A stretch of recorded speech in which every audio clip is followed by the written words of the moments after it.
Cyberknife was a very talented horse from day one. Fast horse, able to carry it around 2 turns. Looks a tremendous amount like Gun Runner, same ability and talent. Holds the track record in the Haskell. He won it in impressive fashion, beating a very good group of horses. His name is Cyberknife! Excited about him passing on his durability, his soundness, and his talent.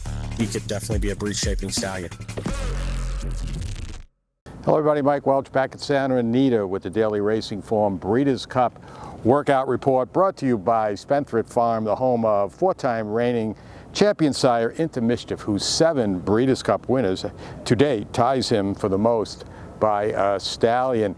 Again, a busy morning. All the horses are here, everybody out in the track training, some on the turf, most on the dirt, and now it's just maintenance time, although we did have a couple of impromptu breezes today, and one important, not officially recorded work, although he did work, and that was Ushba Tesoro, who came out right after the break at 6:30, still in the dark. He came out with Win Maryland, and the two of them broke off at the 3/4 pole to Ushba Tesoro, about 5-6 lengths behind Win Maryland, and started off slow, picked up the pace the further he went, just like he did in his last work last week. Didn't go quite as quick today, but he definitely did have a breeze. I had him the last half mile in 51-4, the final quarter in 24-3 in hand, looking the powerhouse he was last week too. So I thought it was a good final just leg stretcher really for him. He actually went 6 furlongs, 7/8 before pulling up. But then the most important part came when they took Ushba Tesoro back to school at the gate. Now, we mentioned a couple of days ago, very agitated back there, very unhappy with the gate situation. They tried a few different wrinkles this morning. He was a lot better today.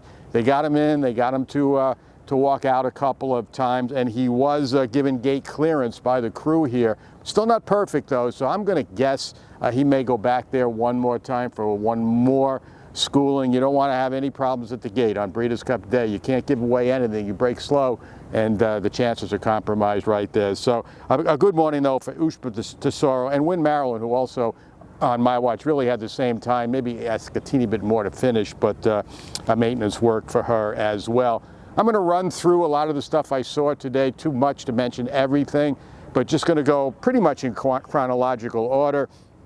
I had Win Cornelian, who's going to run on the mile, blow out to the wire on the main track and then gallop out really well around the turn. I'm not exactly sure how far he went to the wire, but he went at least another quarter mile with pretty good momentum on the turn.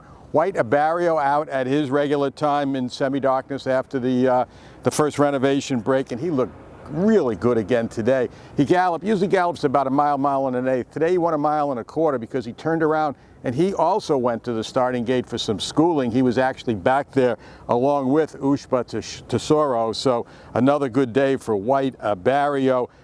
Jasper Crone, who's going to run in the turf sprint, blew out down the stretch today as well and continued out into the turn. So a lot of the Japanese horses had these leg stretchers this morning. Clapton, also a quick quarter mile down the stretch. He looked really good today, coming through the wire and going out into the turn. He's had a good week here. He's going to be a big price in the Classic, but you might want to keep an eye on him, looking for a long shot to throw in those gimmicks. Clapton, the way he's been training, might just do the trick. Now, the turf course is open here at 7:30 for the international horses, and it was busy this morning. I had a dozen of them going over the course, some of them in breeze mode, including Inspiral, who is going to be the favorite, or at least he's the morning line favorite in the filly, or she is, in the filly and mare turf.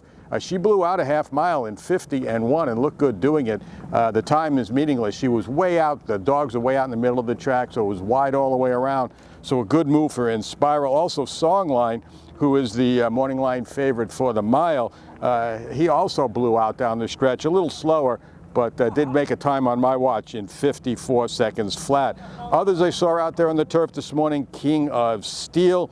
He flipped his leads once coming through the stretch today, but again, a lot of these Euro horses getting used to running in a different direction here. With the Moonlight, I thought was good, going to the filly and mare turf. Master of the Seas has been really good here, training up to the race on the main track. Went to the turf this morning and did come down the lane on the left lead, and Master of the Seas is going to have to overcome a very tough post on Breeders' Cup Day. Stablemate State Occasion and Starlos hit the turf this morning, just routine gallops, and Big Evs also blew out down the stretch and had to alter course near the wire around another galloper. I added 25 for the final quarter, and Les Pavos also 2-minute licked it on the grass. Back on the main track after the second break, some notable activity. Mikael Yell blew out 3/8 of a mile, 24-1 for the final quarter for Mikael Yell.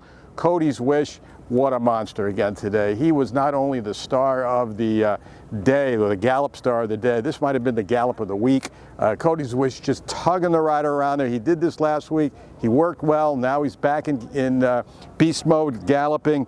I just loved him. I actually put a watch on him at the mile pole, going all the way around one rotation, a mile in 1:53. That's galloping, folks, 1:53 for the mile, throwing out 13 and change 8th mile splits most of the way. So big thumbs up for Cody's Wish today.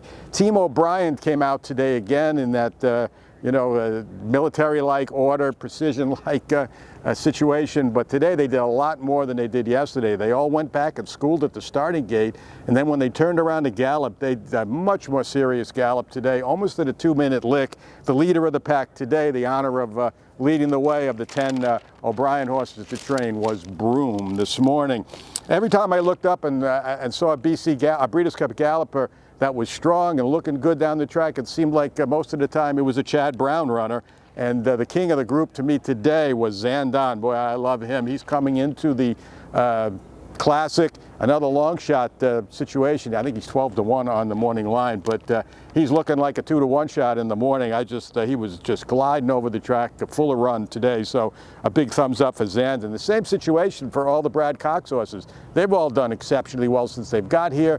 A lot of them had terrific works coming in to Santa Anita at their home grounds at Churchill Downs, and we'll have reports on all of those in our daily racing form clocker report here Friday and Saturday. The ones that particularly caught my eye today were Matarea, Saudi Crown, and Zozos.